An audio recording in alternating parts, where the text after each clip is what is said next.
Hi friends, present Telugu ఆడియోలో prime వీడియోలో stream అవుతున్న మై లేడీ జాన్ సిరీస్ ఎలా ఉందో తెలుసుకునే ముందు నా ఛానల్ ఎవరైనా ఫస్ట్ టైం విజిట్ చేసి సబ్స్క్రైబ్ చేసుకోండి. ఈ వీడియో నచ్చితే లైక్ వచ్చేయండి. ఈ సిరీస్ ఫ్యామిలీతో అయితే అస్సలు కలిసి చూడొద్దు. అడల్ట్ సీన్స్ అయితే ఉన్నాయి. 8 ఎపిసోడ్స్ తో ఈచ్ ఎపిసోడ్ అరౌండ్ 50 minutes తో టోటల్ 6 hours 40 minutes ఉన్న ఈ సిరీస్ నాకైతే ఓకే అనిపించింది. స్టోరీలోకి వెళ్తే జాన్ అనే క్యారెక్టర్ చుట్టూనేమొచ్చి అన్ని సిచ్యువేషన్స్ క్యారెక్టర్ చుట్టూ ఒకే క్యారెక్టర్ చుట్టూ బేస్ చేసుకొని ఉంటాయి అన్నమాట. జాన్ తను ప్రేమించి పెళ్లి చేసుకోవాలనుకుంటుంది, కానీ వాళ్ళ అమ్మ అదే ఊళ్ళో ఉన్న ధనవంతుడికి ఇచ్చి పెళ్లి చేయాలని చూస్తూ ఉంటుంది. జాన్ ఒక పుస్తకాన్ని కూడా రాస్తుంది. ఆ పుస్తకాన్ని ప్రచురించాలి అనుకుంటుంది. కొన్ని కారణాల వల్ల జాన్ ఇంగ్లాండ్ గా మహారాణిగా మారాల్సి వస్తుంది. అసలు తను ఎలాంటి పుస్తకాన్ని రాసింది, అలాంటి పుస్తకాన్ని ప్రచురించాలనుకుంటుంది. తను కోరుకున్నట్టే ప్రేమించి పెళ్లి చేసుకుందా లేదు, ఎలాంటి సిచ్యువేషన్స్ లో ఇంగ్లాండ్ కి రాణిగా బాధ్యతలు స్వీకరించాల్సి వచ్చింది అనేది రిమైనింగ్ స్టోరీ. సిరీస్ కొంచెం బోరింగ్ గానే ఉంటుంది. కొన్ని సీన్స్ లాగ్ అనే ఫీలింగ్ కూడా వస్తాయి, కానీ ఒక మహారాణి చుట్టూ ఎలాంటి సిచ్యువేషన్స్ ఉంటాయి,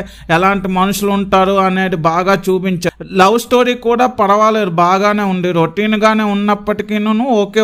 సిరీస్ చివరి వరకు జాన్ ని చంపే ప్రయత్నం చుట్టూనే ప్లాట్ ఉండడం వల్ల మనకు పెద్దగా సిరీస్ మీద ఇంట్రెస్ట్ క్రియేట్ చేయదు. ట్విస్ట్ అండ్ టర్న్స్ కూడా స్క్రీన్ ప్లే లో లేకుండా సిరీస్ అలా స్ట్రైట్ గా వెళ్ళిపోతూ ఉంటుంది. కొన్ని యాక్షన్ సీన్స్ పర్వాలేదు, కానీ పెద్దగా అయితే పదవికి ప్రేమకి సంబంధం ఉండదు అని చూపించే ప్రయత్నం చేశారు, కానీ అది పెద్దగా వర్కౌట్ అవ్వలేదు. వారు మూవీస్ చూసే వాళ్ళకి ఇది అంతగా పెద్దగా నచ్చకపోవచ్చు. తెలుగు డబ్బింగ్ కూడా ఓకే. బీజిఎం కూడా పర్వాలేదు. విఎఫ్ఎక్స్ కూడా ఓకే, అంత గొప్పగా అయితే ఏం లేవు.